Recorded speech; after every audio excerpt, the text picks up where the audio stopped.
Hello, my name is Marcus. I'm the compiler of a collection of therapy quotes entitled 1001 Windmills of the Mind.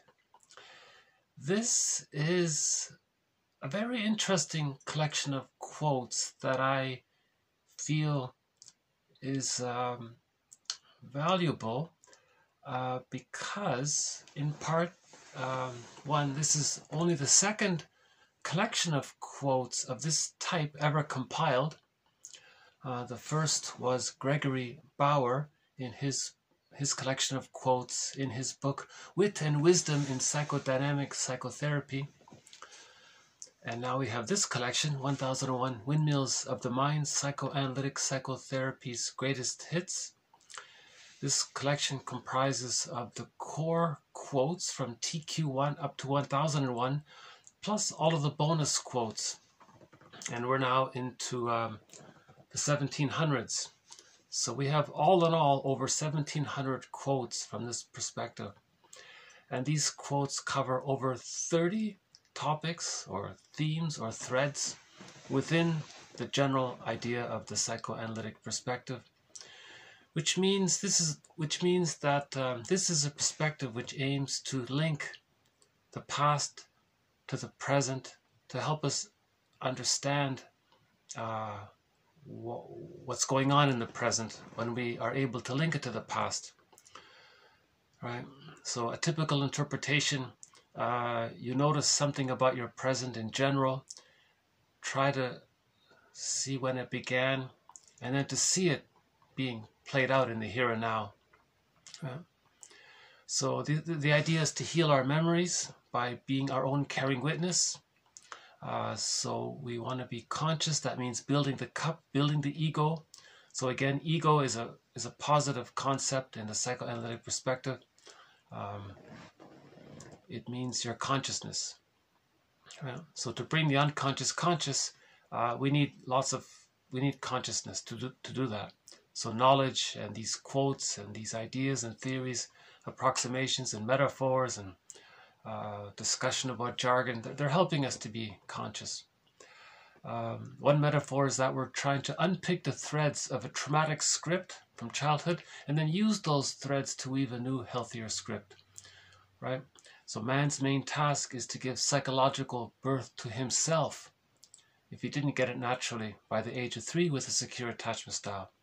The theory is when the child has an insecure attachment style, he's too frightened to go through the separation individuation process, and he's stuck there waiting for mother's love in order to do so. But he's in a catch-22 because while he's waiting for mother's love, he's not getting it, but he needs it, but he's not getting it. So he's stuck there. That's a fixation, a relational trauma, arrested development, and so on. So these quotes are helping us to be our own existential detective, to be able to identify these links. These quotes are helping us to name and recognize and name our defense mechanisms. Right? The baby adopts numerous defense mechanisms to deal with immense persecutory anxiety related to his small, helpless situation in relation to the giantess in the nursery with all the power, and the baby's completely dependent on the mother. But if she's not available, how does the child cope with it? He adopts numerous maneuvers of the mind called the moral defense, identification with the aggressor, splitting, projective identification, and so on. Now, one theory is that when the baby uses these maneuvers of the mind, they help him to survive, but after the age of 5, they become a barrier to his happiness. Right? So in this video, we'll add a few more quotes to some of our threads. We'll add a couple of quotes to our threads on projection and resistance, and one or two on Edmund Burglar's work. We have a quote on a TV and movie. We have a thread on interesting quotes from TV shows and movies that touch on the psychoanalytic perspective. And we very recently started a new thread, actually a sub-thread. We have a core thread throughout this series on the psychology of prejudice. And all throughout this series, we've been focused on the individual psychodynamics of prejudice. So when there's repression, right, a baby has an experience that's too painful to feel it, it's repressed, it's quote forgotten. He never even really remembered it. It didn't even enter into his concept of remembering it, but it got experienced. So this is called the unknown known, but it's repressed. Now when there's a trauma like that, the theory is just like when there's a wound in general, the body tries to heal it. So how do we heal from a psychic wound of not being able to feel our feelings, being overwhelmed? So the theory is the person engages in repetition compulsion. The psyche gets the person to distort his perception of the present, to create some symbolic representation of the past, as if they're trying to create some mirror for them to see their childhood.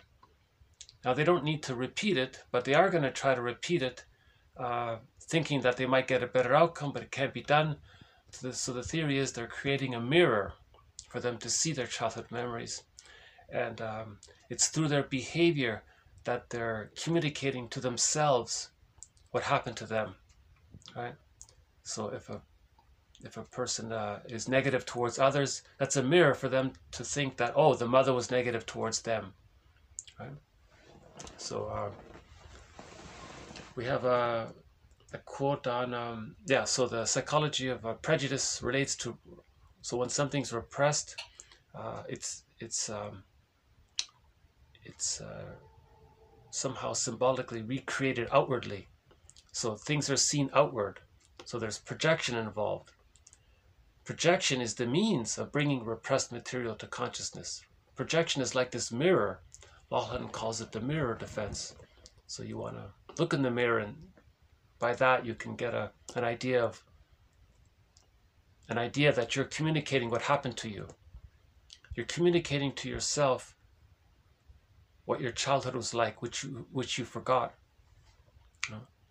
And you may coax others to play roles. Right? That's projective identification. And then to preserve that, you may create the appearance of being reasonable around it. That's called rationalization. Right? And there's what's called identification with the aggressor, doing to others what the mother did to you, to communicate what your mother did to you. Right? So these are parts of the internal dynamics of prejudice. Right? Sometimes you project the frightening imago image. So the baby thinks the baby's first prototype of his mother is this, like a fairy tale creature. If she's unloving, she's like a monster in the fantasy. That's the original prototype. If this doesn't get healed, the person is operating from that emotionality. So they may think that others are so threatening and dangerous. They're talking about their mother from the baby's point of view. So prejudice can come from there when we project the so-called pre-Oedipal mother imago onto non-threatening substitute others. Or we identify with that frightening image, project or see our unloved self onto others and do to them what the mother did to us, because we're trying to communicate what our mother did to us. That's creating the mirror. Again, projection or externalization or dramatization or reliving the repetition compulsion to try to get a better outcome. This is like creating a mirror for us to see what's within. I think that's what they mean by as beloved, so below. As outward, so within kind of thing. And then about a couple of months ago, a quote came along that said, if you think prejudice is just about individual psychology of repression, projection, right, leading when there's the more projection, the more prejudice, identification with the aggressor, repetition, compulsion, rationalization. If you think that's it, you're being too one-sided. You have to look at the sociological side. So that got to me. Okay, so we started to look at the sociological side that contributes to our main thread on prejudice. So we looked at about the invention of agriculture, and we looked at a few factors. Okay, so the sociological side to prejudice got subdivided into the theory around the shift from the tolerant personality, whereby for 150,000 years, babies got a secure attachment style. A secure attachment style is normal, natural, healthy development, meaning the love with the mother outweighs the frustration. That leads to I'm okay, you're okay. That's a tolerant personality. But with the birth of farming, things shifted. The idea was when we got this sudden burst of safety in food, when the brain feels safe, it sends the person serotonin. Now, if there was a weather problem, we panicked around not getting that secure amount of food, which gave us the serotonin. When we don't get the thing that previously gave us serotonin, we feel stress. So out of the panic of that stress, we invented an economic model called pillage, global pillage. So we went from global village for 150,000 years to global pillage around 10,000 years ago out of the panic to make sure we could sustain that habituated level or new, higher, elevated level, perhaps unnatural, we don't know, of the serotonin in the brain.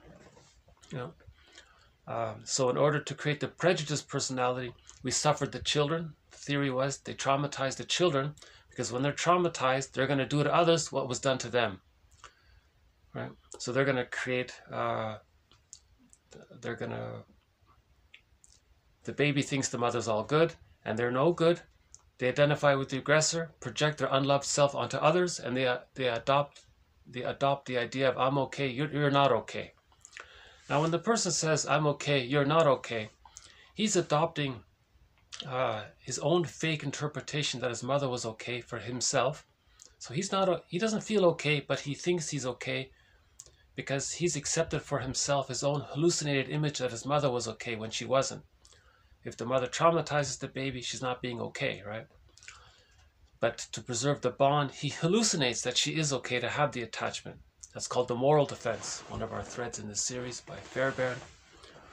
Then he adopts that for himself. Now his unloved self, again, when it's repressed, it's seen outward.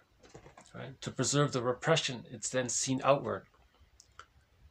So when he says, I'm okay, you're not okay, he's talking about himself now seen outward onto others. That's the prejudiced personality. So the prejudiced personality was created in order to have this us, them, me, good, you mentality, in order to create poverty. Poverty is man-made. It's a psychological aberration. Now the victims, of course, do all the work, and then we have this prejudiced personality, and they do the plundering. So we had this economic model called global pillage, but in order to pillage, we had to suffer the children to create the prejudiced personality. Now to maintain it, because the psyche seeks to heal it, so how do we keep it down like that? How do we keep them prejudiced? Well, we invented religion. Religion promotes repression. The more repression there is, the more projection there is, right? So religion became a tool of repression in order to create the prejudiced personality, because the prejudiced personality, the me good, you bad, right? Splitting, that's the tool to plunder, to pillage, right? So religion was invented as a tool for the pillage system. So we suffered the children, created religion, and then we had the idea that part of the suffering the children is giving the bottle.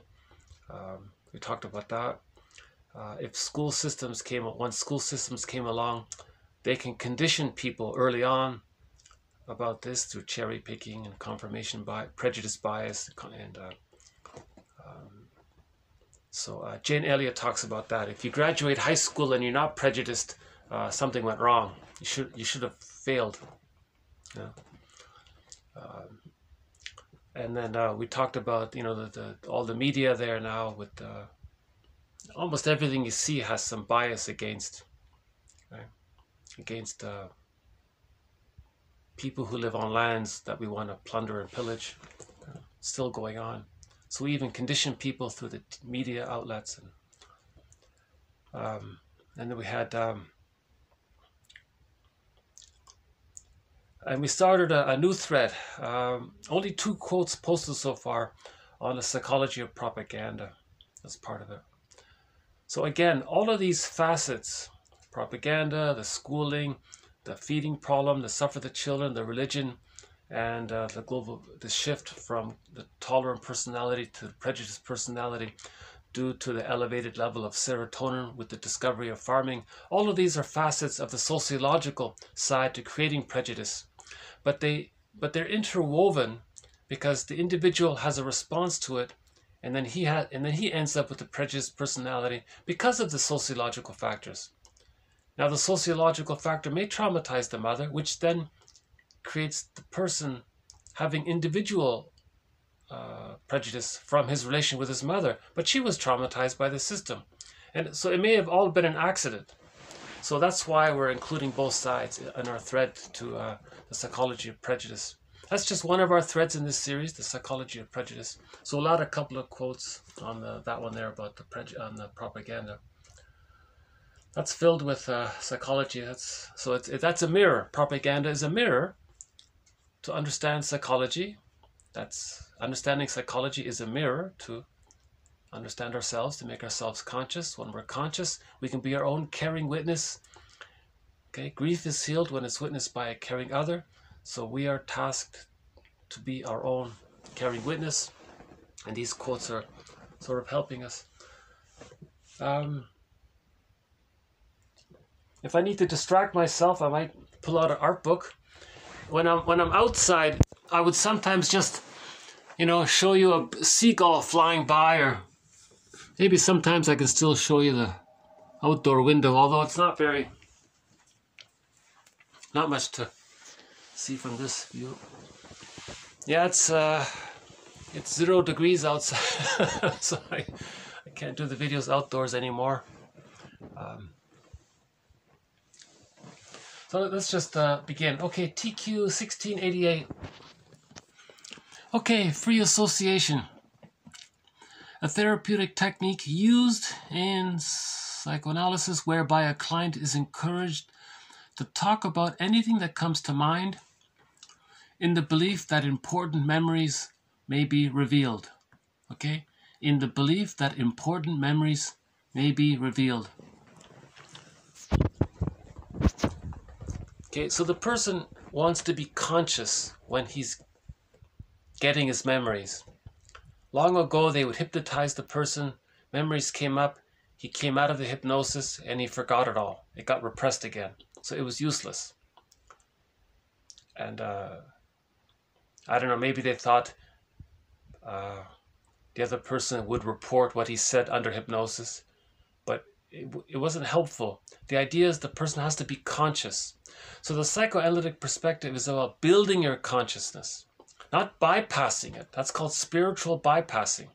Most of the New Age movement with their magical thinking and their tinkle bells, and that's you see, all that stuff with the bells and things, they're holding on, they're taking refuge in their omnipotence of gesture, you see. So the baby in the womb, it's called unconditional omnipotence. Everything he needs gets automatically met, no conditions. When he's born, he may have a thought that he needs, that he's hungry, but the mother's attuned and he meets the needs. So there's maybe that magical thinking. You have a thought and maybe it gets met. Or maybe the baby shakes his rattle and then the mother responds, oh, the baby's hot. Let's remove the blanket so we can cool him down. So he thinks it's all about him, that he creates it. In the womb, it's all about him. Everything that's around him serves him. In the extended womb, again, humans come out too early. They have this extended womb. So in this extended womb, for the first 4 to 5 months, up to 7 months, the range is 3 to 7 months, they say. For this extended womb, it's like a psychological egg. The womb life has to continue. The symbiosis has to continue. From the intrauterine symbiosis to the extrauterine symbiosis called social symbiosis. Mahler calls it social symbiosis, meaning that the mother's there to meet the baby's needs automatically. No delays, just automatically. Because the baby has no concept of the passage of time. If he has a need and it's not getting met, he doesn't understand that maybe in a couple of seconds the mother will come. He might be terrified at that moment. Then he creates an image of his mother as being a monster. And that can get stuck there. That alone can lead to prejudice or to him becoming a difficult person. Because if he identifies with the aggressor. So there's omnipotence of thought, omnipotence of gesture. Now, if there's trauma there, you're holding on to your infantile megalomania, your primary narcissism, right? So when a baby's unloved, they take refuge in that. If his true self is squelched, his feelings gets buried and repressed, what does he have left? He only has this magical thinking stage, right? So the New Age, a lot of the New Age movement, although it means well and it's maybe a part of the journey, at that point though, they're just engaged in that magical thinking. Well, let's buy this little crystal and say some magic words, abracadabra or something, and things will get better. Now it's comforting, and we're not criticizing it so much. We're just trying to understand that that's a mirror. A person engaged in the New Age movement, that's a mirror for them to recognize that maybe they're taking refuge in their infantile megalomania. Now, why are they still taking refuge in the grandiose part self? Another term for it. A baby takes refuge in the grandiose part self when the feelings get squelched. So if they can see that, then they think, oh, the feelings got squelched. Okay, now you pick up the feather. Now you realize that the mother wasn't this wonderful, perfect mother. Now you begin the journey of interviewing the mother and realizing that she didn't have it to give. Then things start to make sense. Then you work towards the working through process. You're moving towards the working through process called the mourning process. But the person has to begin the mourning process. So maybe the New Age movement is just leading up to those participants to get involved in the working through mourning process. See, first they have to recognize it. How do they recognize it? Well, maybe the tinkle bell thing is just they're preparing to get ready for the grief work, right? You see, that's a mirror, playing with your little colorful what is it? What do they do with the? I'm not sure.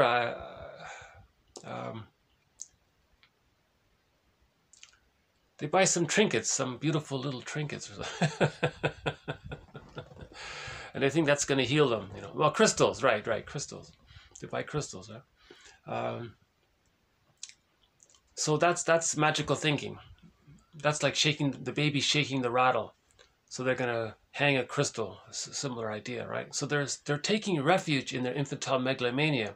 So if they recognize that means they recognize that every baby takes, the theory is every baby's going to take refuge in his infantile megalomania when his true self, his feelings get squelched, put into this bag that we drag behind us. So the golden ball is in that bag. The firebird is in the bag. It's repressed.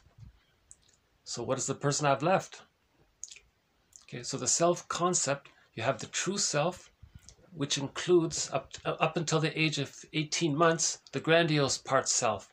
But the true self is lost when the baby's not loved. All he has left, because of the biology, is the grandiose part self. So the New Age movement is primarily engaged in taking refuge in the grandiose part self, and they're stuck there. They don't take it a step further and asking and recognizing that, so that they can work towards forgiving the mother. It's too painful. It's this verdict of reality that makes the work of mourning so painful. So to deal with the pain of this verdict of reality, we take refuge in the grandiose part self. Right? Because if you take refuge in the grandiose part self, you have this fantasy that you're so important, that you're one-up, it's all about you. That's how the baby felt good with all that. The baby felt good in the womb. Follow your bliss. He had his bliss there. The first 18 months, he's still in that blissful state. The world is his oyster. Yeah. I don't know if Joseph Campbell meant that. I don't know what he meant when he said by that phrase, but I think it can get misused.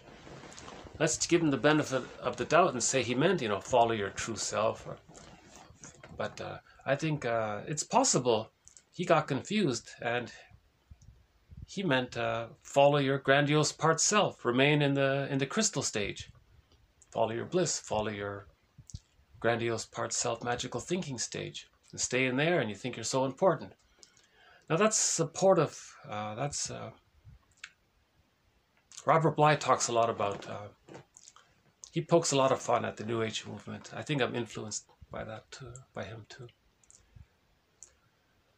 You know, it's quite dry in here, so I might turn. I think what I might do is I might have to turn the book a few times here to yeah, there's a pretty picture here. Okay.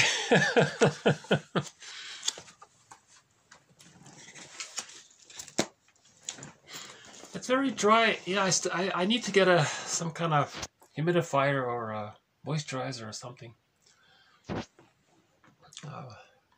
I'm in an old, very old house. Nobody even knows when this thing was built.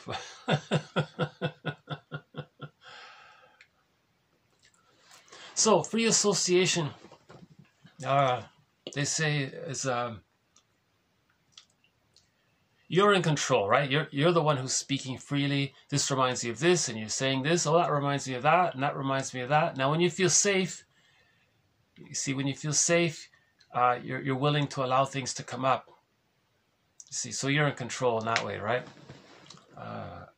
And then you can heal through your, it's called a talk therapy. So you're talking and you're healing because you feel safe, things come up. Now, if you don't feel safe with your friend there when you're talking, you're not going to free associate, really. You're going to be in defense. You're going to be, oh, he's going to judge me if I say that. Better not say that. So then you don't say it. So the condition of free association is that it's with a caring witness. You feel safe about it, right?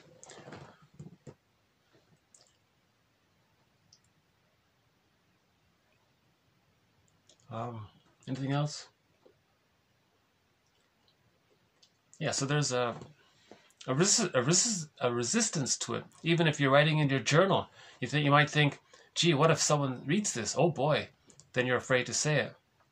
Or maybe you say it and you rub it out or something. But the idea is that if you can free associate, if you can somehow create the conditions to engage in it, things will come up.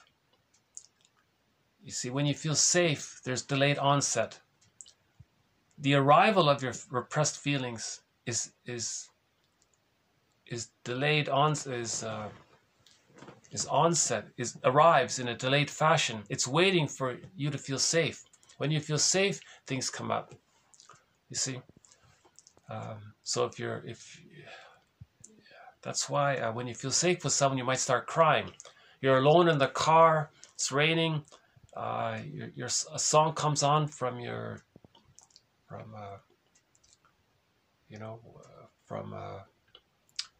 that reminds you of your first love. You might start crying because you feel safe.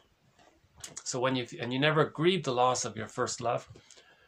You see, so when you feel safe, there's a delayed onset. So this mechanism of delayed onset, someone said it's parallel to the delayed onset mechanism of humor. In the first part of a joke, you feel stress. So it's called the benign violation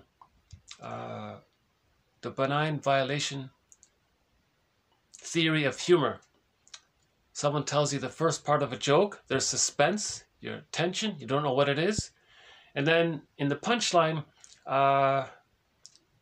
in the second part of the joke, you get the knowledge, you get the answer. Oh, now you feel safe, you have the knowledge, you have the answer. So when there's confusion, you don't know what it is, that creates a little fear, apprehension. That's a benign violation of your expectations. And then you get the answer, and then you might laugh. There might be a release there.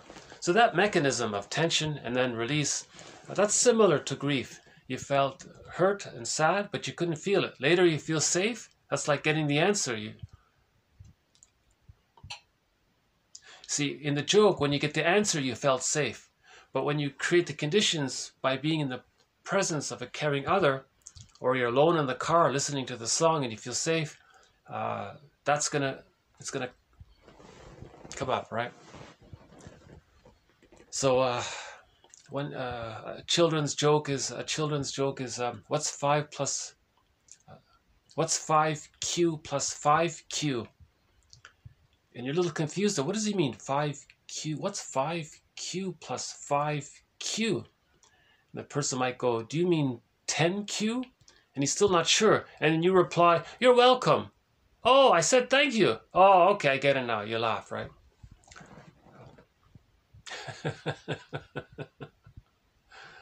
So I had a little delayed onset there because I told this joke before and I thought, I was criticizing myself. Why am I repeating this joke?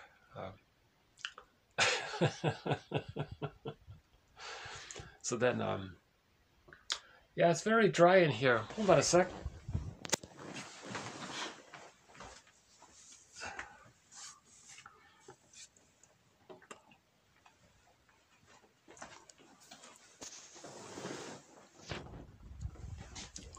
Yeah, I'm still getting used to this new venue.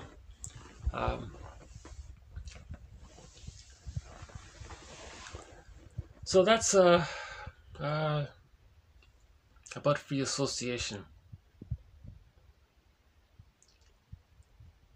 That's a good sign that you're healing if you're able to free associate. You feel safe with the person.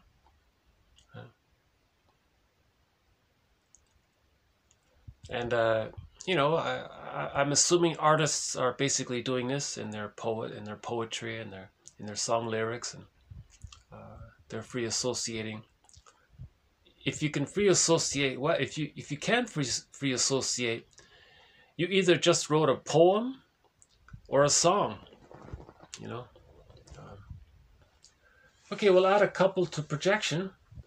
My favorite quote on projection is the means of bringing repressed material to consciousness. Right. Projection is such a common mechanism that very often, if one asks someone to describe the sort of person he dislikes most, he will give unconsciously a very good description of himself. For it is the unwanted traits of which he himself is most in ownership of that he seeks for in others. Okay, so he's looking for in others what he denies in himself. That's called mote beam projection. If he does see a trace of what he doesn't like about himself in the other person, but it's microscopic, he'll say that other person fully has it, although in reality it's just a trace and it's harmless. But he owns a lot of it. So that's called mote beam projection. Sometimes there's direct projection where you just fantasize, you just make it up and say that, and you create some excuse and rationalization, right? Again, rationalization is a cloak, a mask, or a way to lie to yourself and to others that you're projecting. Rationalization is when you want to give the appearance of being rational. You want to give the appearance of being reasonable and logical. But what you're doing is you're using tricky rhetoric, you're using false logic, pseudo-logic to confuse the people. You might use equivocation and little straw man arguments, and you might use doublethink and red herrings, and then you might use any one of hundreds of logical fallacies. The point is you want to give the appearance of being reasonable. And if you have a rich vocabulary, it's easy to do. Right? And you might want to try to confuse the other, because if you confuse the other, they'll give up. Then they don't care. Then you got away with it, so to speak. Well, so people who project usually often covered over with rationalization. Right? So that's a common exercise. In your journal, you write down, who do you really dislike? Describe them. Chances are you describe yourself to some degree. It's not a perfect exercise, but the more charged you are, there's legitimate reasons for saying these things, but very often, you have to filter it out, but very often, if you spot it, you got it, so to speak. you know, but as they say, right? So if you see somebody who's very critical or something, and you don't like how critical they are, geez, can't they be more positive? Well, look at yourself. How positive are you? Maybe you're critical as well. Simple example, but I thought this was one interesting way of saying it. Projection is such a common mechanism, that very often if one asks someone to describe the sort of person he dislikes most, he will give unconsciously a very good description of himself. For it is the unwanted traits of which he himself is most in ownership of that he seeks for in others. Okay, so if he can convince himself, or if he can attribute aspects about himself that he doesn't like and say it belongs to others, that preserves the repression. He's preserving the repression because he doesn't feel safe enough to accept it. If he's stressed, he still represses. To keep it repressed, you say it belongs outward. If you say it belongs outward, that's the way to keep it repressed, so he doesn't feel safe. Now, if this person had a close friend and he were to talk about it, he would realize that he's talking about himself.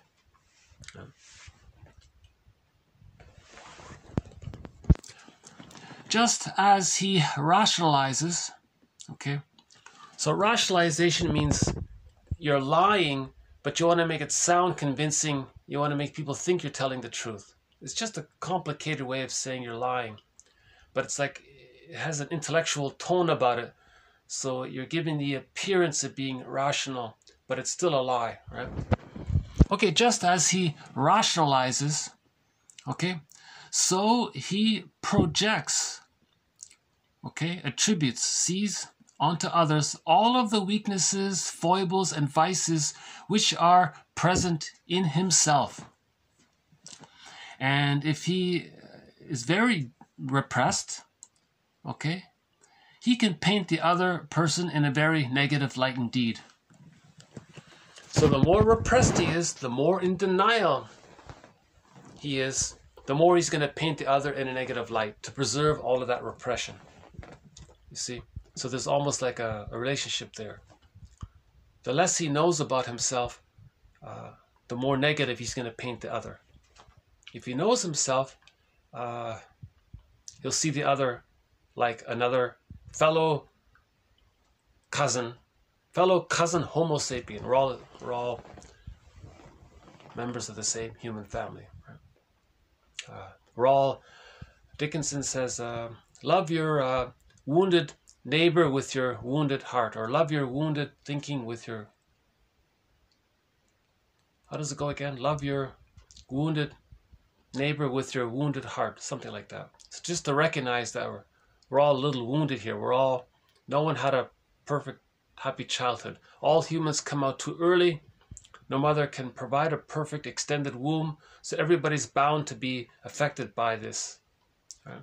To one degree or another, and we have to tolerate, recognize that, put it that way, recognize it.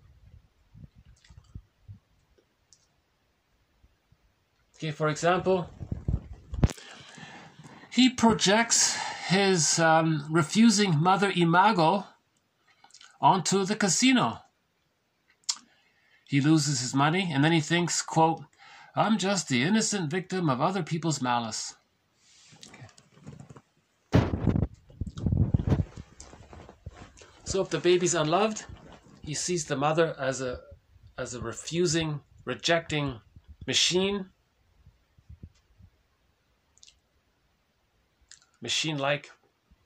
something.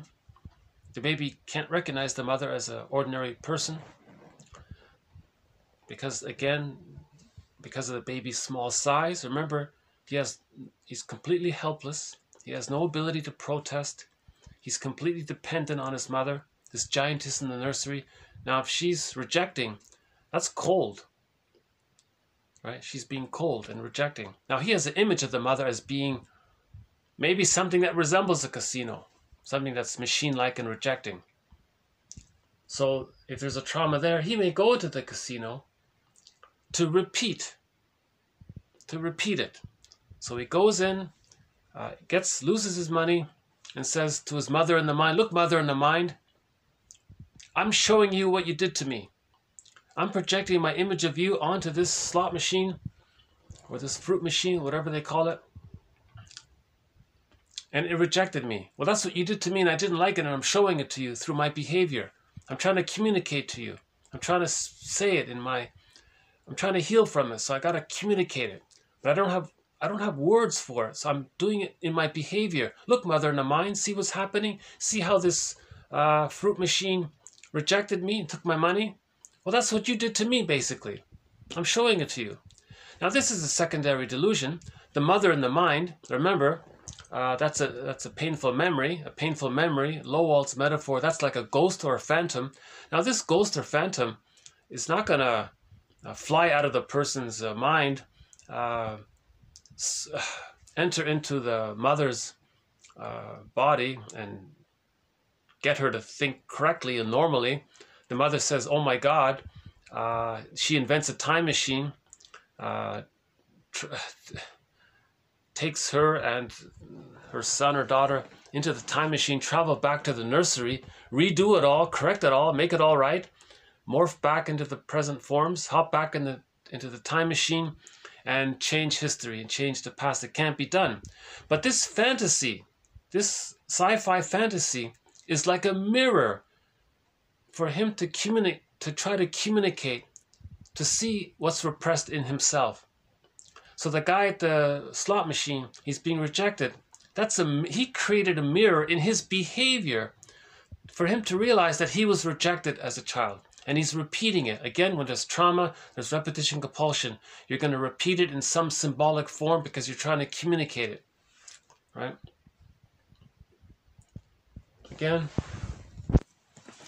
he projects, okay, the Medusa image of the mother, this cold, rejecting mother image, onto the slot machine. Okay? He invests in it. He puts his life force into it. He puts money into it. And he loses. And then he thinks, you see, again, just like when I was a baby, I was the innocent victim of mother's coldness. Again, I'm the innocent victim of other people's malice. You see? Okay, now if he's not aware of this, that's called resistance. Resistance is, okay, the opposition against attempts to expose unconscious motives. Can assume many different disguises. Okay?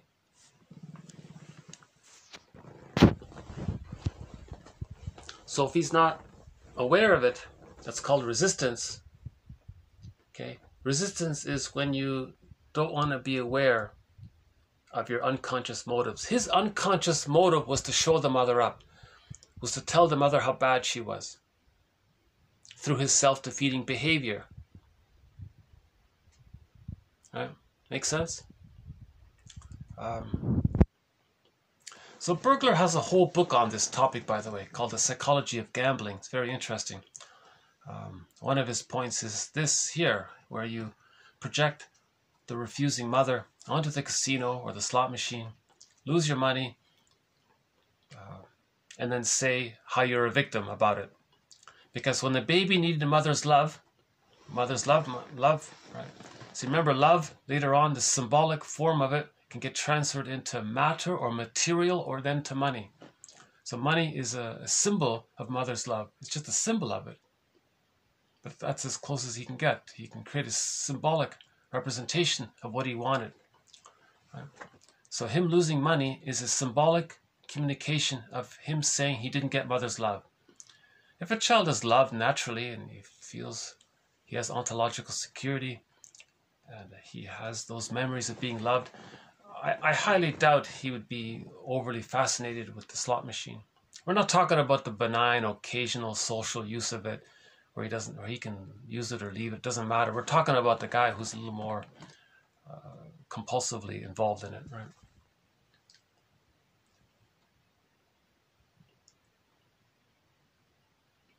So Burglar's theory is that step one, the baby has a wish for love.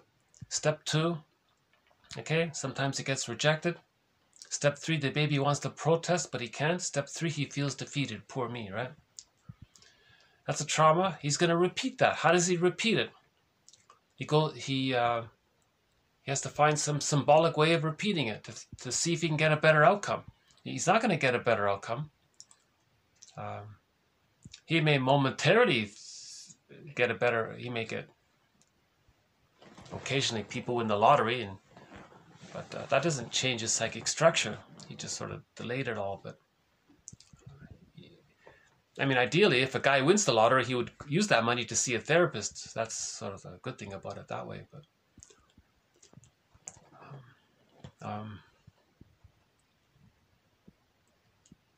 right, so we're calling so burglar's theory. I'm calling it the 4 steps. He has a wish for love. Step 1, it gets refused. Step 2, he wants to protest, but he can't. At step 3, he feels defeated. Okay. Now the memory of all this is recorded into his brain somewhere. So I'm calling the deep memory of all this, the deep memory of the 4 steps. Or we can call it the superego. Burglar likes to call it the unconscious conscience. He has a book called The Unconscious Conscience, or the superego. So he's going to replay that childhood scene. So it doesn't have to be a casino. It could be any rejecting situation. So he'll try to make friends with someone who's emotionally unavailable. He may be drawn to that because he wants to replay the scenario. So step 1, he finds an emotionally unavailable person to be friends with. He wants to receive their French. He wants to receive kindness from them. It gets refused. So step 1, step 2. Now he's going to protest. Now he's going to be, it's called pseudo-aggression. He's going to complain to his friend, you this and you that. That's called pseudo-aggression because it's misdirected, it's misplaced, it's wrongly placed, it's pseudo, it's fake. The real anger is towards the mother, but he doesn't know it, so he's misplacing it, so it's pseudo and fake that way. Now he's going to complain to his friend. The friend says, well, he doesn't know how to respond. He's not going to change. So then the first person feels defeated again. So he replayed those 4 steps. It's as if he's saying to his mother in the mind, look, mother in the mind, I chose a narcissistic friend to be unloved by, to communicate to you that you didn't love me. Right? Now him doing this is creating a mirror for himself to see it. Right?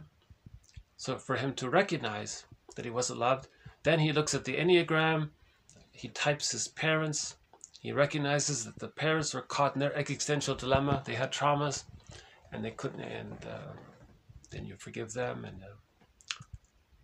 well, when you understand your parents, you understand why you are the way you are. Now you're moving forward, right?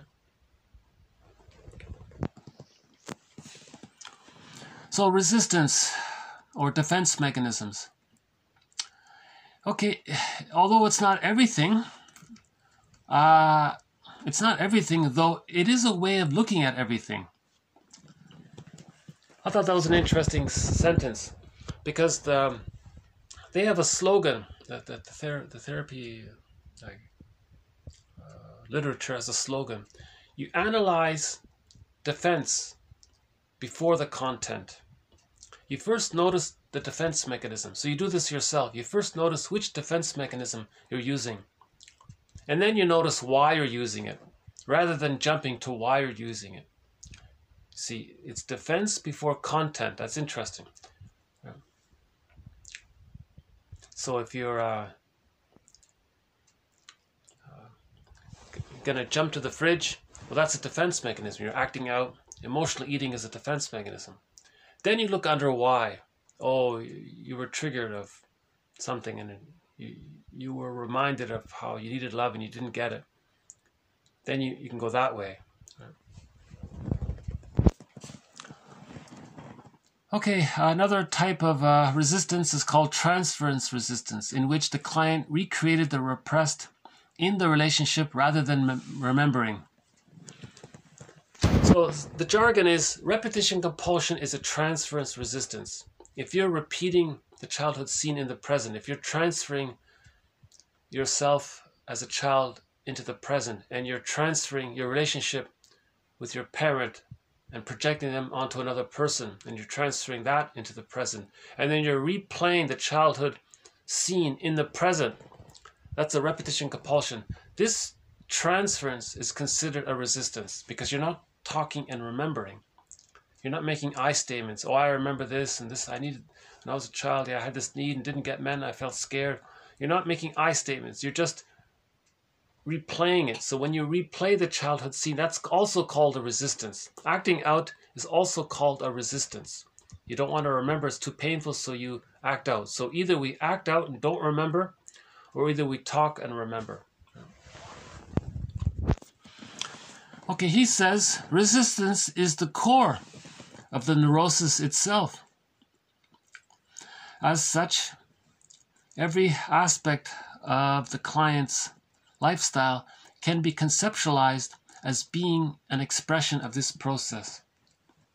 Okay, for example, to avoid separation anxiety, to protect their bonds and inner fantasy life, to repress primal feelings of pain, and to prevent any change in identity that would arouse anxiety. So resistance means preserving your defense mechanisms, because if you face your defense mechanisms, you realize there may be separation anxiety, you're afraid to leave the mother because you're still waiting for her love. The child needs the mother's love to leave her. If you never got it, you're stuck there waiting. I'm not a fan of Dr. Seuss's cartoons, but that book, with the one exception, Oh, the Places You Will Go, I think that's his very last one. In that comic, Oh, the Places You'll Go, there's a scene in that children's comic book. That's actually sort of a children's version of the hero's journey. There's a scene in there where everybody's waiting for something. That's what they're talking about. I think that's what they're talking about. This recognition that when there's trauma, you're still waiting for mother's love. Right? So he can't separate, because to separate means you're going to face the original persecutory anxiety. The baby feels persecutory anxiety if he's not being loved, right? Or the abandonment depression. And as a defense against that, he's going to identify with the aggressor. So he's going to preserve his fantasy bond by being the mother. Right? And that's his identity. So he says here, resistance is what this therapy process is all about. Facing this resistance. You know, if you can recognize the resistance, meaning you can recognize the top 50 defense mechanisms that humans use, if you can recognize them, that's working towards the healing journey, right? Okay. Noting that the analysis of resistances or defense mechanisms cannot be taken up soon enough, he advised the therapist to select the predominant or main resistances and confront the client with it until the client becomes conscious of it and no longer an automatic functioning part of the personality. Interpretation of resistance must occur before interpretation of content. So there it is again. Interpretation of resistance must occur before interpretation of content. Okay, so you do these things because it's too painful to feel these things, kind of thing.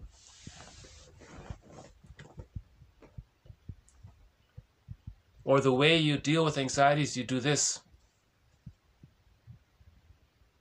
You soothe your anxiety by doing such and such. You do such and such to soothe your anxiety. It's too painful to face, to look at both sides of the mother. So to protect the anxiety around that, you use splitting. You just think she's a goddess and you reject that. You reject the reality that she was more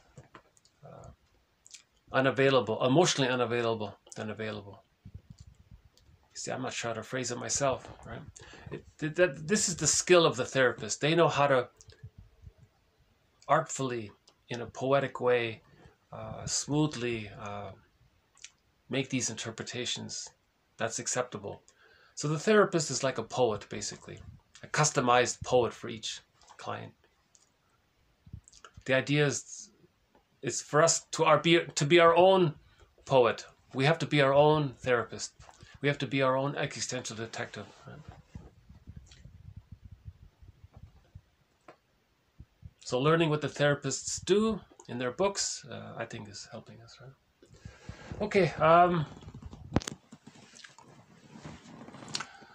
Okay, later in the course of development, there comes the realization that the good and bad objects of earlier months are different aspects, not merely of a satisfying or frustrating breast, but different aspects of the same person. So key theory here, mainly by Melanie Klein, it's called splitting. The baby has an innate expectation for the breast, they say.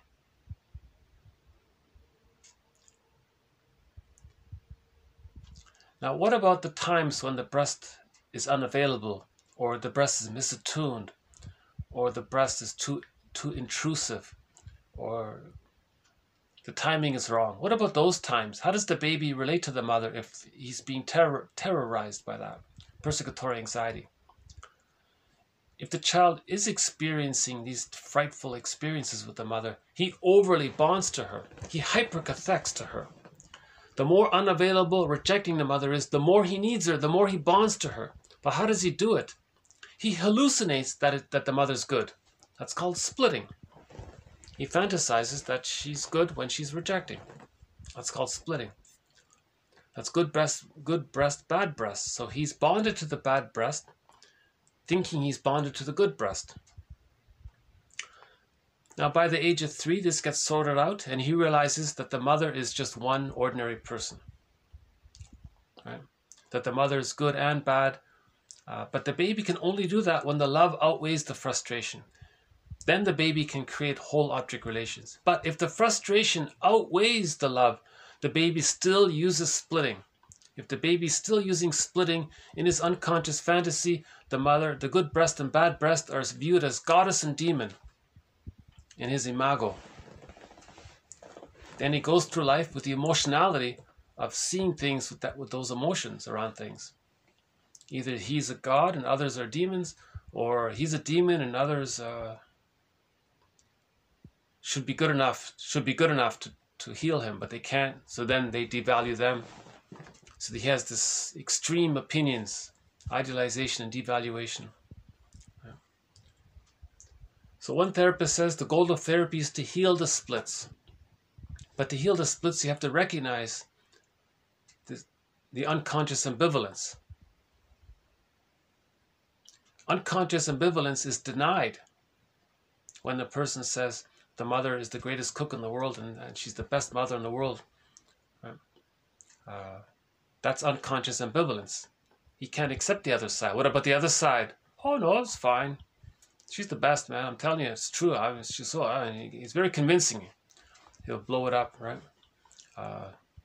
So that's preserving the splits. So that's like creating a mirror. If he is doing that, that's creating a mirror that he's using the splitting defense mechanism. If a person is using the splitting defense mechanism, that's a mirror for him to know that he's denying one side.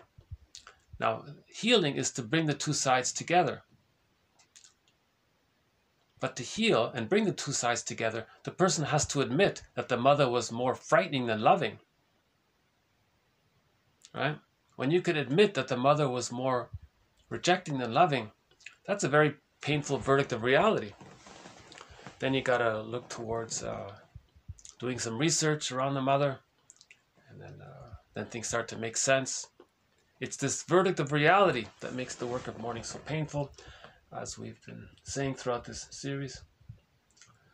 So we want to heal the splits. Windmills calls it holding the tension of the opposites, meaning you accept the positive side of the mother. One way to do it is, well, think about this. If your mother was loved, wouldn't she love you? Well, that makes sense. Yeah, she would have if she could have. Okay. And there were some blessings from the relationship with the mother, weren't there? Yeah, I guess so. Okay, well, can you hold that and at the same time hold that the reality that she was rejecting and hold the good and the bad? Can you bring it together and have a concept of the mother as one person? Can you hold that? Can you get that whole image instead of just either choosing one or the other, accepting one, denying the other, rejecting one, it's hard to bring them together. You see, when there's anxiety, the child splits things to deal with the anxiety. But that's a problem. That's trauma. Splitting is trauma. A myth or a fairy tale is a metaphor of a traumatized psyche, because in a myth or a fairy tale, you have goddesses and demons. That's the splitting defense mechanism. Okay, next one here. Another one from Burglar, one of our mentors. Okay, this guy, this jealous husband, right? Oh, no. Yeah, okay, hold on. Let's see. Okay, he drops hints, allusions, and innuendos to make sure that his jealous wife can begin her next scene with, well, as you yourself admitted, and then go on to elaborate and embroider the facts. The husband will then retreat to a blanket denial, and the game of half confession, half concealment will be continued. The husband's narcissism is bolstered.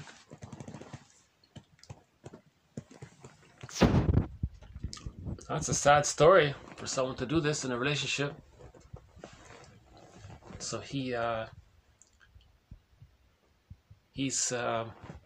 putting his wife in the one down position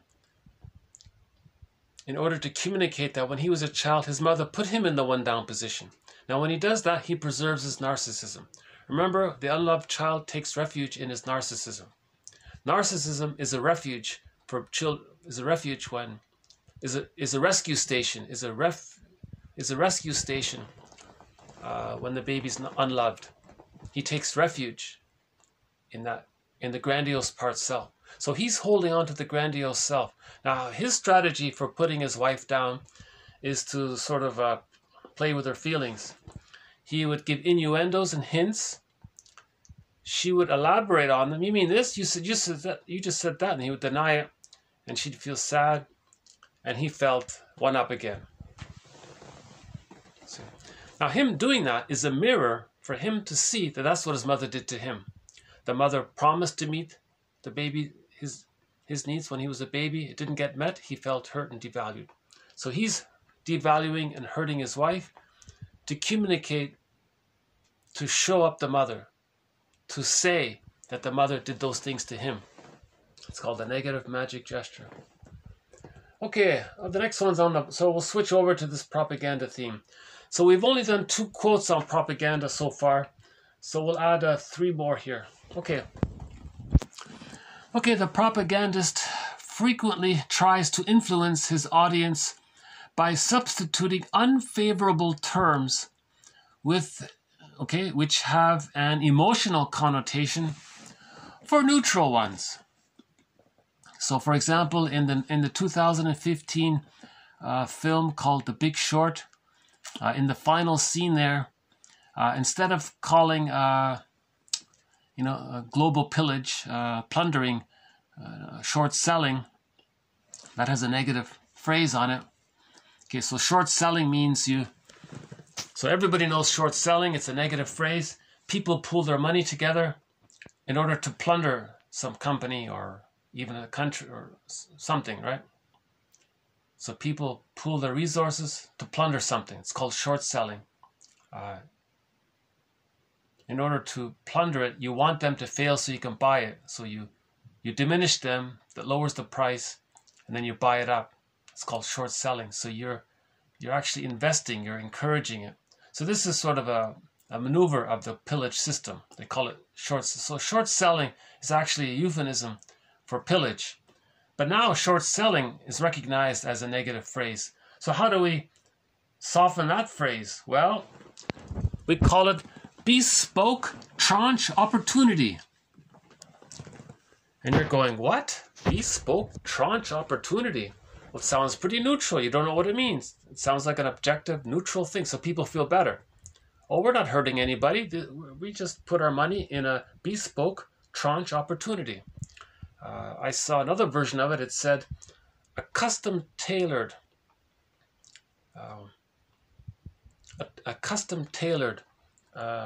bespoke tranched opportunity. How would you like to have your own customized tranched opportunity? People go, wow, they feel important, customized. They feel like going into a suit shop. You're getting a special, all this attention to you, getting a perfect suit. Well, we're going to suit. See, that's this is propaganda. In order to plunder, you want people to be detached, I guess, right? Because the mother was detached. Maybe if the mother wasn't attuned to meeting her baby's needs, the baby regards the mother as being detached and cold and neutral, indifferent, uncaring.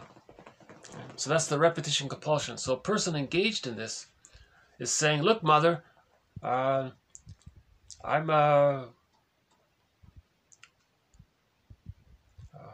being used as a tool to pillage because you pillaged me. You gave me inner poverty. Now I'm going to give others outer poverty. I'm trying to communicate what you did to me. That's a negative magic gesture.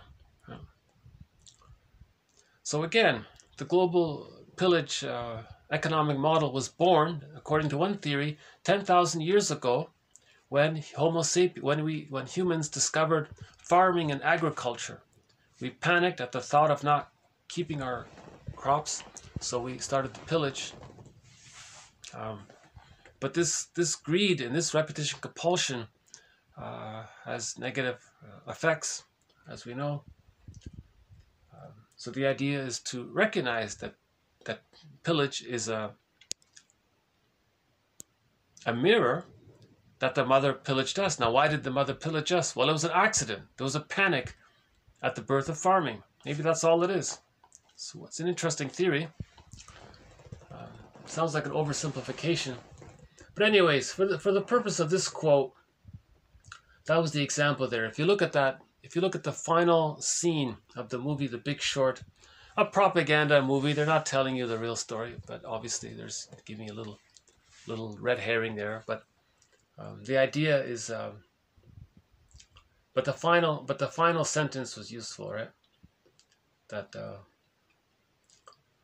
we use these euphemistic phrases to hide the truth, just like a rationalization hides the truth.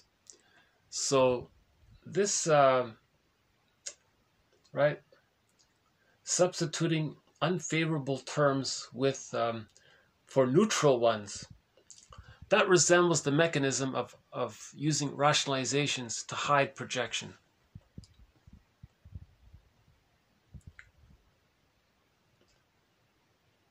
Again, this series is not about going into this whole sociological side. This series is about the psychodynamic perspective. One of the threads is the psychology of prejudice. But to properly discuss the psychology of prejudice, I have to include, I'd like to include, based on the suggestion of that quote, a subthread on the sociological factors that lead to this prejudiced personality. Because if the person... Okay, next one here. The propagandist, out of a mass of complex facts, selects only those that are suitable for his purpose. So this is an easy one. Everybody knows this, right? It's called confirmation bias, card stacking, cherry picking, right? You ignore reality, you pick a little thing there, amplify it, and say that's what it is.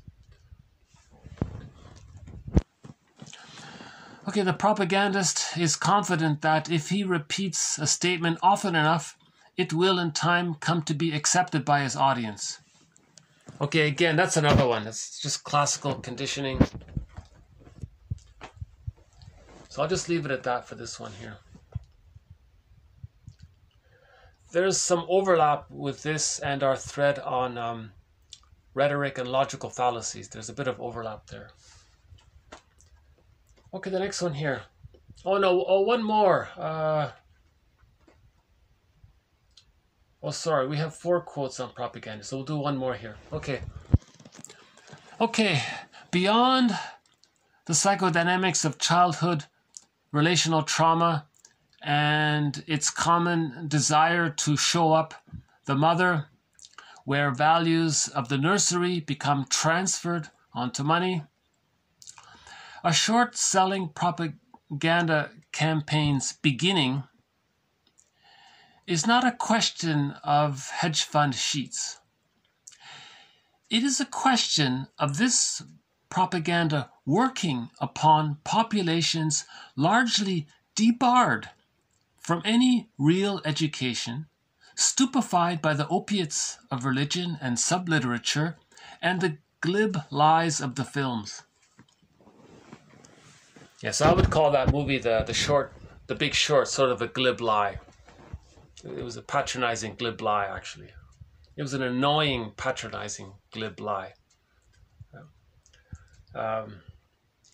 But again, stupefied by, again, religion. What he means is religion promotes repression. Repression stupefies you. Repression doesn't make you conscious. Repression promotes splitting.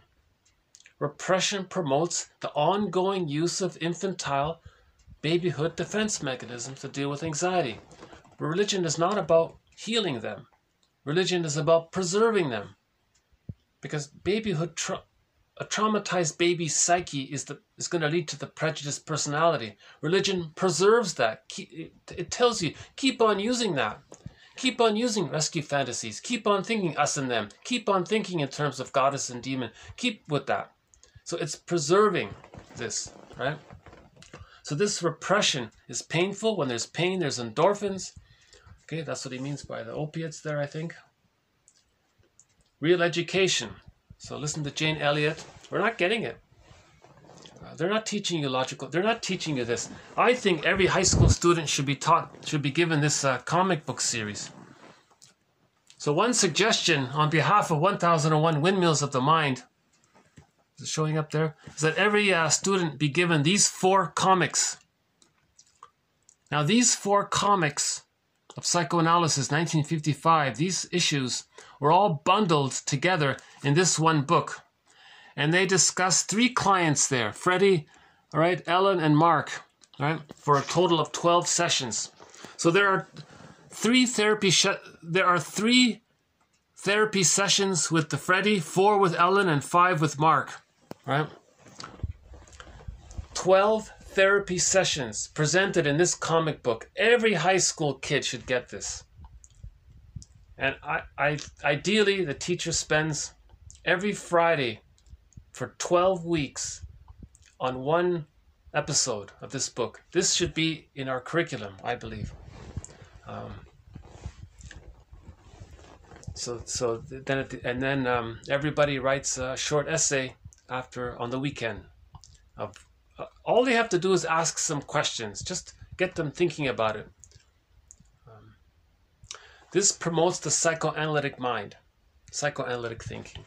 This is the best introduction to psychoanalysis there is, right? Tales of Inner Turmoil, right? The Complete Psychoanalysis, issues 1 to 4. Okay, people searching for peace of mind through psychoanalysis. Okay, it's called EC Archives. The publisher's Dark Horse. Okay, this is the complete series. Right, it says here at the back. Right, Tales of Inner Turmoil. A journey into the subconscious minds of people searching for answers through personal turmoil. Okay? And I read parts of it in earlier videos, so I won't redo it here. But, so you can get, for example, now this is not like a comedy or something. This is actually sort of a serious, like dream interpretation. And, this guy Mark here, he was a womanizer, right? A playboy. So he got an analysis of that, you see? Why he was greedy and rude and all that. And, Ellen. We learned about Ellen and Freddie. You see? The story with Freddie is very interesting because He was on the verge of becoming Iago. This guy,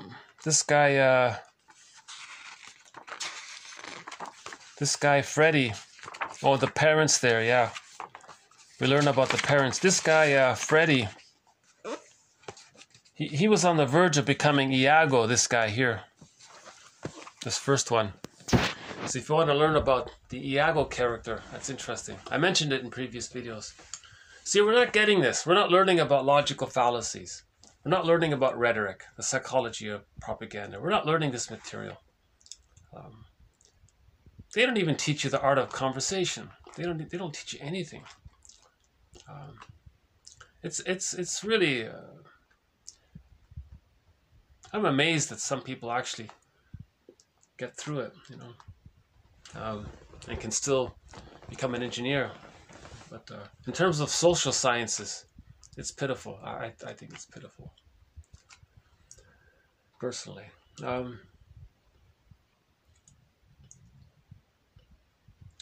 Okay, let's do a couple of our quotes here. Okay, failures in development, psychic distress, since they could not be expressed, an active repression occurs. An active repression process occurred, reducing anxiety. Okay, again, failures in development, okay, that leads to psychic distress, emotional pain, psychic pain.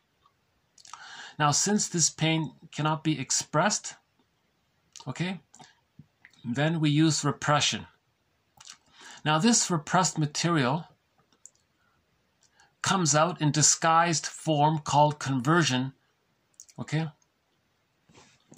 Now, this conversion can lead to some kind of physical symptom or a psychological symptom. So that's a generally agreed upon idea. If there's too much mental pain, too much psychic pain, it comes out in symptoms. Now, these symptoms, it can be the body bears the burden, physical symptom, or a psychological symptom in the way they think. Prejudice is a symptom of trauma. Prejudice is a symptom of trauma, of an insecure attachment style. Normal, natural, healthy development is I'm okay, you're okay. Everything else is an aberration. Right?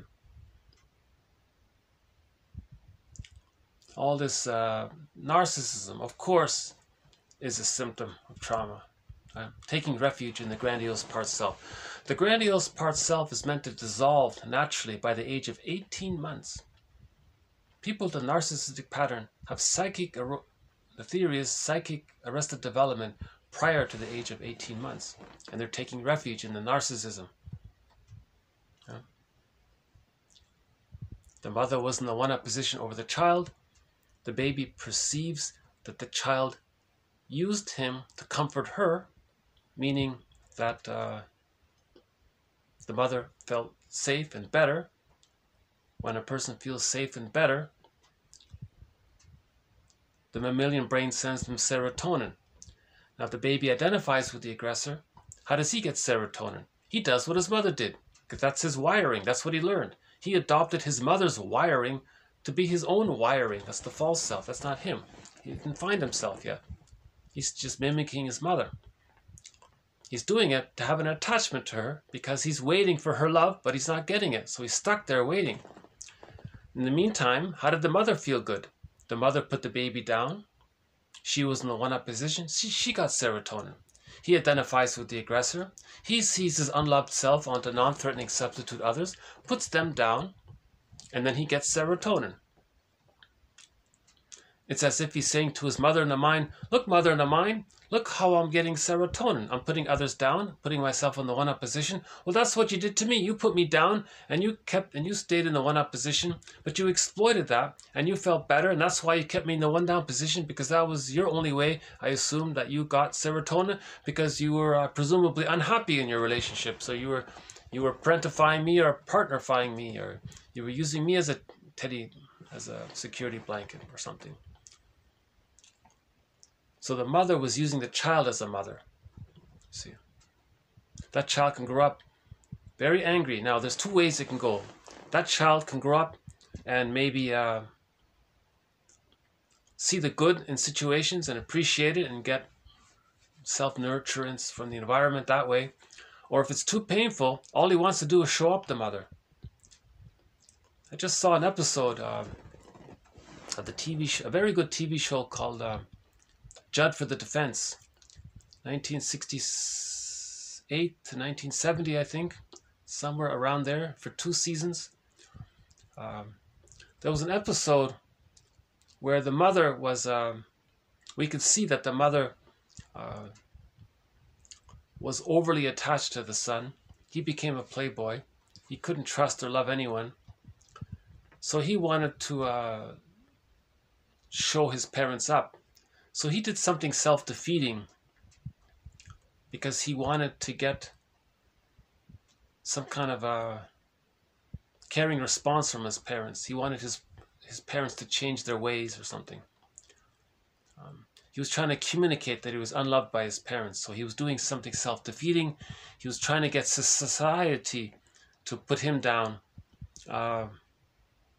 because he wants to communicate that his parents put him down. You see, so it can go 2 ways. Either if the child feels unloved, he tries to compensate in some way and he's successful. Now that often doesn't work, so he may flip and identify with the aggressor, do to others what his mother did to him, and he's stuck there. So he doesn't trust anybody, he doesn't believe in love. All he has is hate, envy, greed, spite, vindictiveness, schadenfreude. He's stuck there. See, he never, because the baby needs mother's love to leave her. So he's in a catch-22. Okay, we'll do 2 more quotes here. Okay, ideally, when offering defense interpretations, okay, the transference is positive. Okay, so there's a good relationship there. The client's ego is strong enough, at least to examine the defenses, and that they are recognized as no longer a function of the personality, but rather vestiges of the past and a continuation of habit patterns. Okay, vestiges of the past. That's why this quote is in this collection. Splitting, projective identification, the moral defense, identification with the aggressor, reaction formation, all of these babyhood defense mechanisms are meant to be existential hearsay by the age of 3, vestiges of the past. But if the person is still using them, he thinks it's part of his personality. No, it's not part of his real personality. He's engaged in doing something that belongs in the past. That's the idea there. Okay, so here's one from that show, the TV show, Judd for the Defense. Okay, so an ex-wife, right? So this one guy drove his good wife away. The wife was very nice. She was an excellent, normal woman, but he wanted more. He wanted perfection. So he drove her away, and she couldn't take it, and they left, right? So this ex-wife says to him, I could stay with you if I had a choice, but Jesus, what are you? You're an overaged boy still playing games. And the guy says, well, there are worse things than games. Well, what do you mean? Well, what if you lose and nobody cares? What are you talking about? You left me. Well, you didn't stop me. Well, how can I stop you? You were always chasing for what? For some kind of perfect love? My love wasn't good enough for you. Okay? And she's right. That was I forgot the name of the episode, but if you watch the series, Judd for the Defense, there's an episode there of a very he was born with a silver spoon. He was born into a wealthy family. He even says he doesn't have a proper job.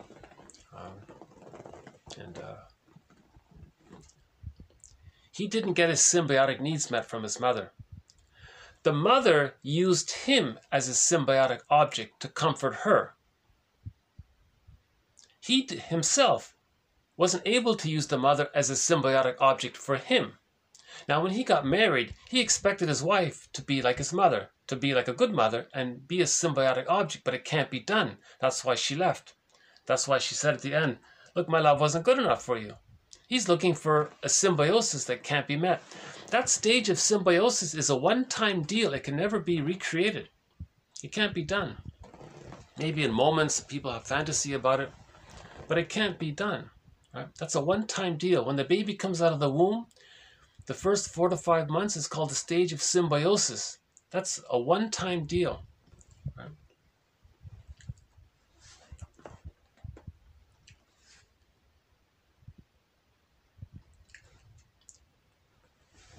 Okay, take a break here, look at some nice photos here.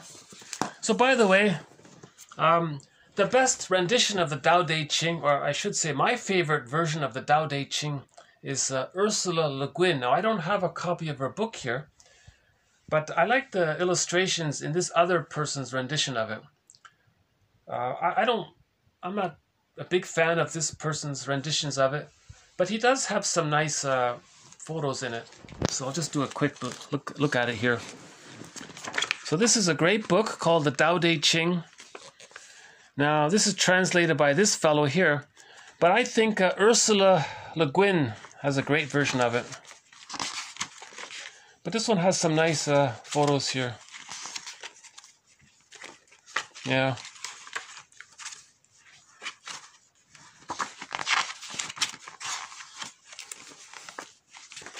Yeah, see, it's got some nice artwork in it. Oh, look at that. See, it's got some really nice artwork. See, I love the Chinese paintings because they often include a poem to match the painting, you know.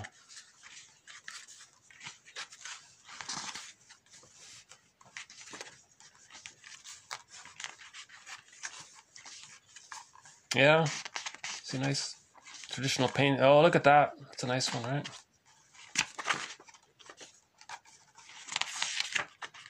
I think there's what, 50, what is it, 54 is it? Oh no, 56? Oh, hold on, how many? 50, 60. It's a collection of 64 poems, is it? Wait a minute, no, 74. Hold on, what's the number here? 77, 79. Oh, we're into the 80s here. 82, is that it? 82, 81 poems?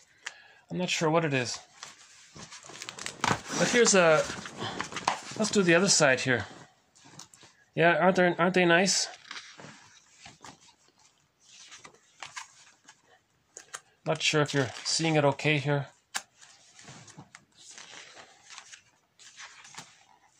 The nice fan there. Yeah, the birds. Oh, that's nice, eh, with the birds there. Yeah. Now, all of these poems are about helping. They're like these poems help you to find your center. You know. Now, if they're well translated, you have that feeling for a minute. You know, you have that sense of it. So it's very encouraging. Yeah, that's a nice one.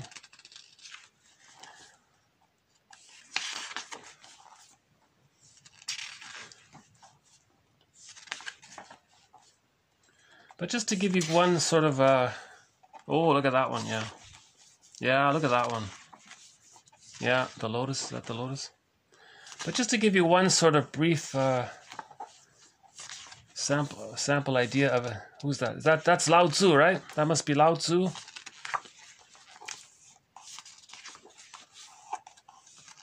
Cute monkeys there. Okay, I think is it here? Yeah, number 5. Okay, see, the Tao, okay, the way, right? The Tao doesn't take sides, okay? It doesn't take sides. The master, you, the person, each person doesn't take sides. You welcome both sides, okay? The Tao is like the bellows, empty yet infinitely capable. The more you use it, the more it produces. The more you talk of it, the less you understand. Hold on to the center. So that's sort of an approximation of holding both sides. See, the Tao doesn't take sides. This idea of taking sides means when the baby's loved, he has an impression of the mother as being wonderful. When the baby's unloved, he's hurt and he's angry, and that's hate. So he sees the mother as a rejecting person. Now, why would you take sides? The mother's one person. You don't take sides because the mother's one person. She's both. That's the idea there. See? But I would recommend Ursula Le Guin's rendition of it.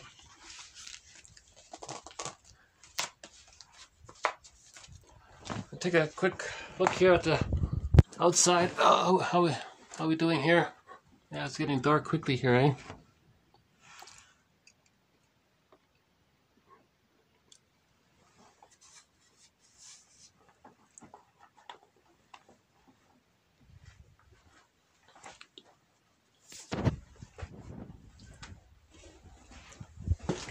Well, I hope some of these quotes have been of interest, and they're posted below. We talked about free association, projection, rationalization, resistance, transference as a resistance, and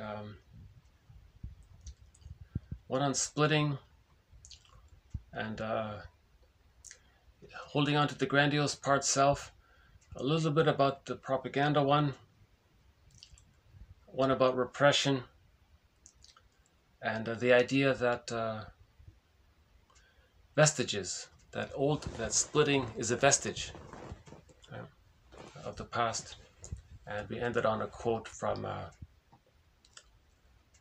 the TV show Judd for the Defense. He was looking for symbiosis with a woman.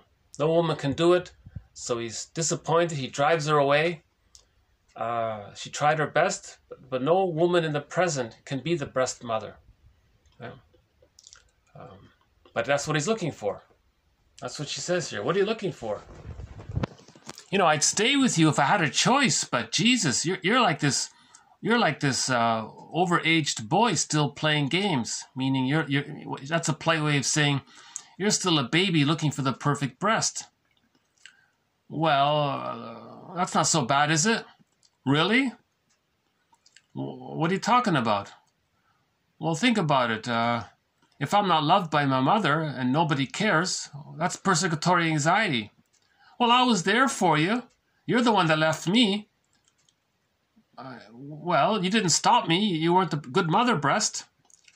Well, how can I stop you if you're chasing skirts all the time? What are you doing? You're looking for what? Just some kind of perfect symbiosis love? Mine wasn't good enough for you, right?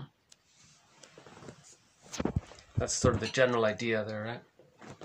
In other words, all of these playboys and womanizers, they're not going to find it. They're not going to find any, even if they marry the most beautiful supermodel in the world, she's not going to be the good breast mother. Yeah?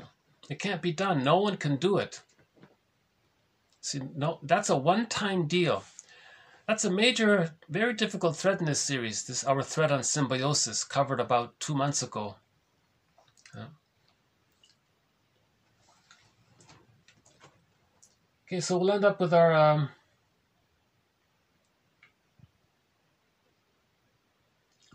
I played it recently, but let's play it again. This is Beatrice Deer, her song Na Luli Rama.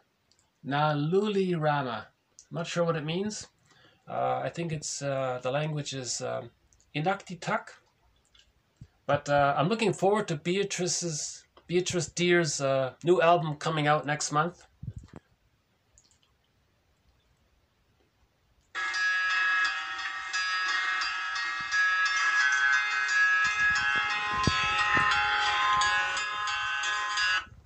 Oops. Oh, hold on.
just opened up the comic book here. So here's an example. Here's just a quick scene with the third character, Mark, about emotional eating. So here's one scene here. He said, this one here. You told me to recapture the security I had as a child. The food is a symbol of the love my mother lavished on me. Okay, so he says here, yes, but that's not all. It seems I see now that you also eat out of guilt feelings towards your mother. You eat to atone. Atone? Atone for what? What are you talking about? To atone for your disloyalty to your mother, for looking down upon this person who loved you, who deserved your support and understanding, not your scorn. That explains why you overeat even when you're not tense or unhappy or in need of coddling. Being sensitive to hostility yourself, you now realize how harsh you were with your mother.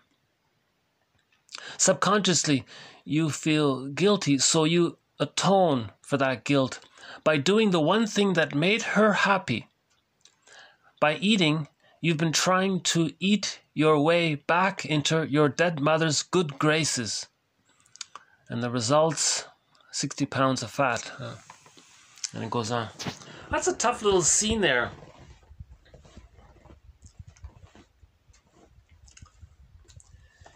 He has an over-attachment to the mother, and he's angry at the mother. He's not forgiving her, so he's still angry with her. He's not seeing both sides of her. Now he's stuck there. Now most children, or all children, let's say, associate food with love, right? So to stay loyal and attached to the mother, he uses food for the emotional reason of staying connected to the mother. Then he is loyal to her, right? If he doesn't understand her, he's not doing his job of forgiving her. He feels persecutory anxiety. So to deal with the anxiety, he eats again, then he stays loyal to her. Something like that. I'm a little confused about it myself, so I'll have to update this one.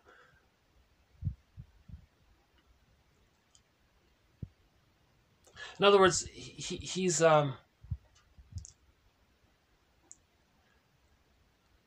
overly bonded to the rejecting mother. And in order to preserve that attachment to the rejecting mother, he acts like her. Now maybe she overfed him, let's say, so he's overfeeding himself. Or maybe he's just feeding himself to stay in contact with the mother, but the result is the overweight. And we have another quote from Woodman where the weight served as a symbolic representation of, it was used as a teddy bear, as a symbolic attachment to the mother. So a teddy bear is a symbolic attachment to the mother. So he was using so Woodman's example was he was using the belly as a symbolic attachment to the mother because he's loyal to her. Now, why is he still loyal to a mother who didn't love him? Again, the more rejecting the mother is, the more he needs her, the more he has to be loyal to her. Now he's angry. Now this guy was very rude to women. He was very crude and rude towards women. If you read the story, you'll know what I mean. So he was symbolically expressing his anger towards his mother. It's called pseudo-aggression. Now when he was a baby, he couldn't express his genuine anger towards his mother because of his helplessness. Now he's older, he has motor skills, he's taller and all that. Now he expresses his anger towards his mother onto substitute others. Right? That's called pseudo-aggression. So he's stuck like Sisyphus. He's trying to say to his mother in the mind, look, mother in the mind, you see how angry I am at these other women? Well, I projected you onto them, and I'm trying to show you how angry I was as a baby at what you did to me. And I'm repeating it like that. Okay? And to keep this going, food seems to be related to this somehow. Yeah, I'll have to update that one.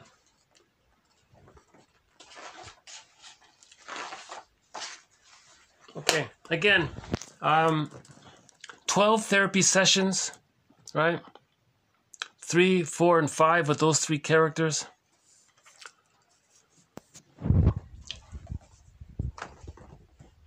So what was the idea? To atone. He felt guilty. You see, he would feel guilty when the baby's unloved. He feels pain. Another word for that is guilt. He thinks he did something wrong, that he's bad. The baby interprets mother not loving him as being rejected. That means he thinks he did something wrong.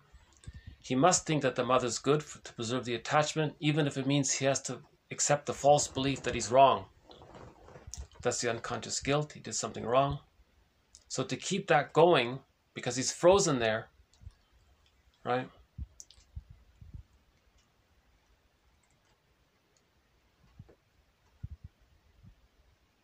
Yeah, so again, food and mother are linked very much, right?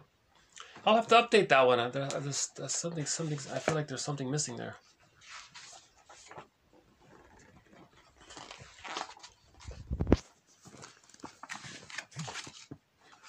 Yeah, there's that Freddy one. Yeah, he was an angry young man, yeah. Okay, I'll update that one about the emotional eating, because that's one of our threads in this series. Emotional eating as a defense mechanism, right?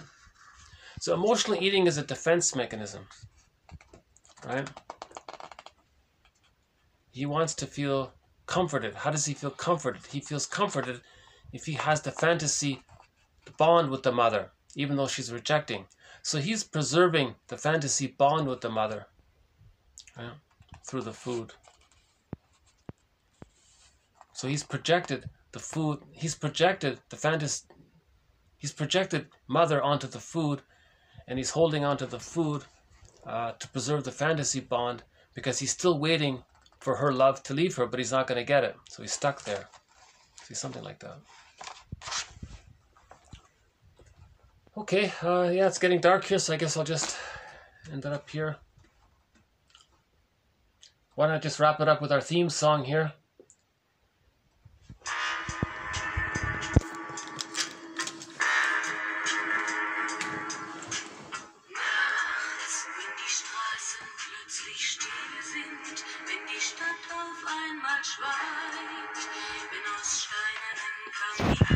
You know, I'm wondering if maybe we can get a sunset here. Hold on a sec. No sunset. Okay.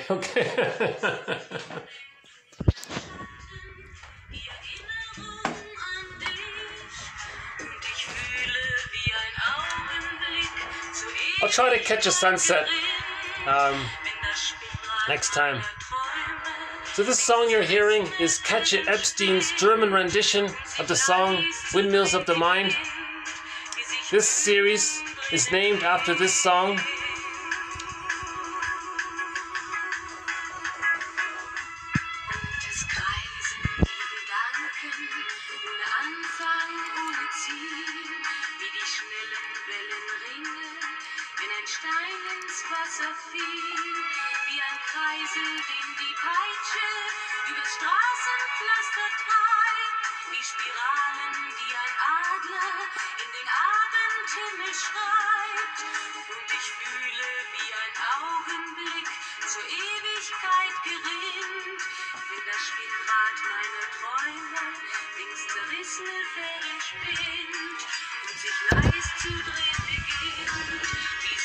Okay, so thanks again. This has been TQ 1688 to 1704. A whole lot more quotes to our various threads here.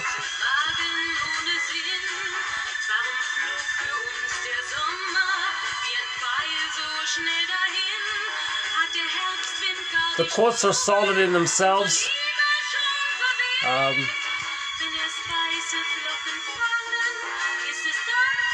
You know, my delivery of these quotes and my commentary on them, you know, I think I've made some improvements in this area. That's part of my journey, to be able to deliver these quotes in a way that can be most helpful. We're trying to raise our consciousness. So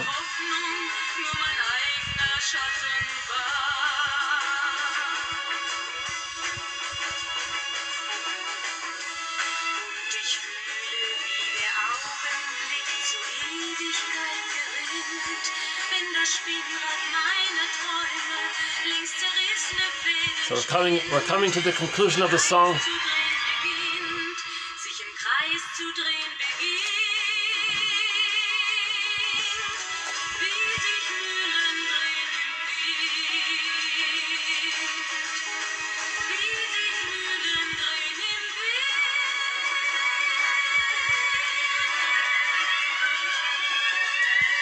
Okay, so until next time, thanks again.